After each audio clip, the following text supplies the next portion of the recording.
See the bird? He sits there all day, fluttering at the window.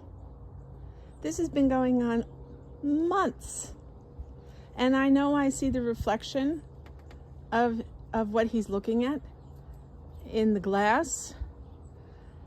How come he can't notice that that's not real and change his mind and just turn around and see everything that's making that image, everything that's real?